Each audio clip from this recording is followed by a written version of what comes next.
कुछ ऐसे बर्ड्स हैं जो crops, oil seeds, vegetables, fruits या ग्रेन पर फीड करते हैं और उनको बहुत ज्यादा डैमेज कोज करते हैं। इस तरह के बर्ड्स को कहा जाता है बर्ड पेस्ट या फिर पेस्टिफेरस birds.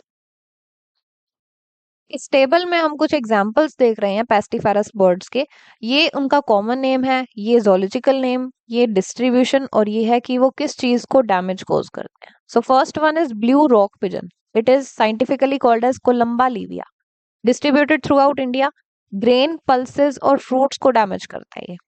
House crow is Corvus splendens, distributed throughout India. Grains और फ्रूट्स को डैमेज करती है। House sparrow is Passer domesticus, throughout India distributed है, फूड ग्रेन्स को इफेक्ट करती है।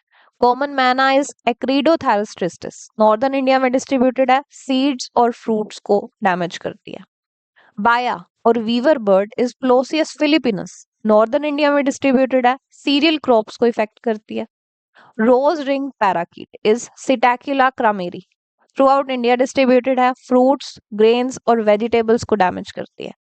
Red vented bulbul is Pycnonotus cafer, north India में distributed है, ग्रेन्स, फ्रूट्स, ऑयल सीड्स को डैमेज करती है।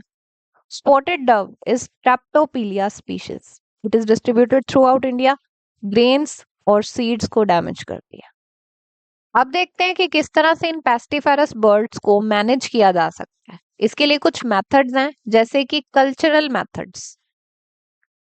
ये मेथड तब यूज किए जाते हैं जब फ्रूट, वेजिटेबल या ग्रेन्स को कलेक्ट किया जा रहा होता है, हार्वेस्ट किया जा रहा होता है। तो मान लीजिए आपने ग्रेन्स को प्रोटेक्ट करना है, तो आप क्या करेंगे, ग्रेन के ऊपर नेट स्प्रेड कर दीजिए। तो अब मान लीजिए कि बर्ड आता है उसे खाने के लिए, तो बर्ड इस नेट के अंदर फंस जाएगा। इसके अलावा और क्या कर सकते हैं, फ्रूट्स या वेजिटेबल्स को अगर प्रोटेक्ट करना है तो उन्हें आप क्लॉथ बैग के अंदर डाल दीजिए। ऐसे क्लॉथ बैग के अंदर डालिए कि वो दिखे ही ना। तो अब अगर बर्ड्स इन्हें देख ही नहीं पाएंगे तो डैमेज भी नहीं कोज करेंगे। This is cultural method. Mostly यही यूज किया जाता है पेस्टिफेरस बर्ड्स को कंट्रोल करने के लिए। रेयरली केमिकल मेथड को यूज किया जाता है। इन्हें रेयरली क्यों यूज किया जाता है, बिकॉज ये हार्मफुल मेथड है, डेंजरस है, बर्ड की डेथ हो जाती है इसकी वजह से। तो कुछ केमिकल्स हैं जैसे कि रेपेलेंट्स, इन्हें यूज करते हैं केमिकल मेथड में।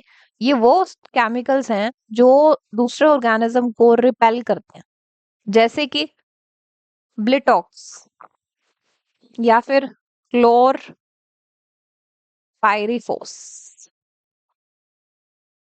इसके अलावा दूसरे chemicals like secondary poisons can be use to control pestiferous birds.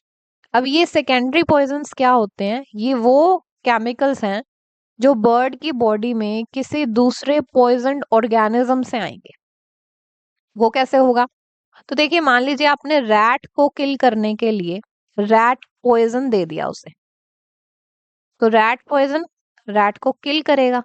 Example of rat poison is zinc phosphide, chemical है ये।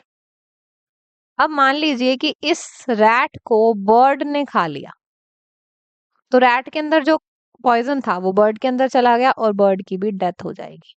सो zinc phosphide here is acting as secondary poison, because ये एक पॉइजन ऑर्गेनिज्म से दूसरे ऑर्गेनिज्म में enter कर रहा है। सो इस तरह से बर्ड्स को मैनेज किया जा सकता है।